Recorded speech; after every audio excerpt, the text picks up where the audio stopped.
So we got a brand new UpLync phone here, and this is just the bare bones phone.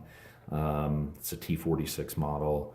We've got it plugged into power, but that's pretty much it. And this is what you would expect to see if you take a phone out of the box and just plug it in straight away.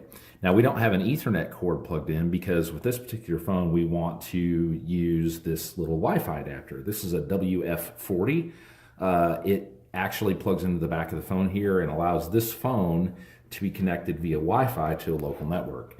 That prevents you from having to have an active Ethernet connection in the back, and can come in handy sometimes if you've got a building or at least a place in the building where there's no Ethernet available. So what I'm going to do is I'm going to show you basically how to connect this to a Wi-Fi network. So I'm just going to insert the Wi-Fi dongle in the back, and the phone's going to immediately come up and it's going to say Wi-Fi adapter is added, scanning wireless networks now. We're going to click OK. It's going to go out and it's going to look for wireless networks. Now it found 5. So I'm going to scroll down and we're going to look at the 5 network, and here is our powered by UpLync network. Now when I select it, it asks me for the password. The password is the Wi-Fi access key. So that's the WEP key or the WPA key that you might find on the outside of your router, or it's the same one that you would use like on your laptop if you were connecting to your Wi-Fi network in the building. So I'm going to enter that in real quick.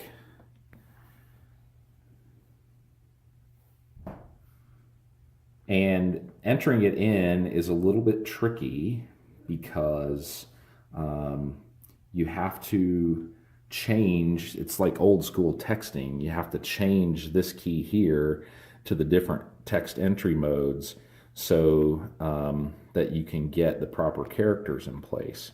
And it's a trial and error process, especially if you have a password with different alphanumeric characters in it. So if you actually, make a mistake, or if you wait too long and it times out on you, then that happens and you have to go back and start over. Okay, so I've entered the password and now we're connected to the Wi-Fi network that we wanted to connect to. And the phone actually downloaded, it got an IP address from the network. You can see that it's connected to Wi-Fi with this little icon right here at the top.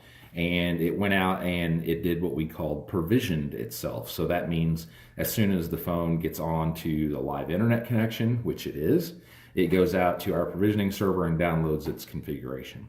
Now, I know that it's downloaded this configuration because we've got some login information here. And that means that we were successful.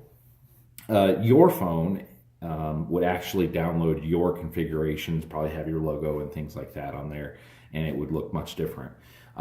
Actually, the provisioning process, it actually even reboots the phone a couple times and takes a couple minutes, so you would see something a little bit different. But if you've got the Wi-Fi logo up there at the top, or the icon up there at the top, then you're connected. You can also check the status of your Wi-Fi connection by going back to the basic, going down to Wi-Fi, and then you can look at Wi-Fi status, and it says we're connected to powered by UpLync Wi-Fi. And that's it. That's pretty simple.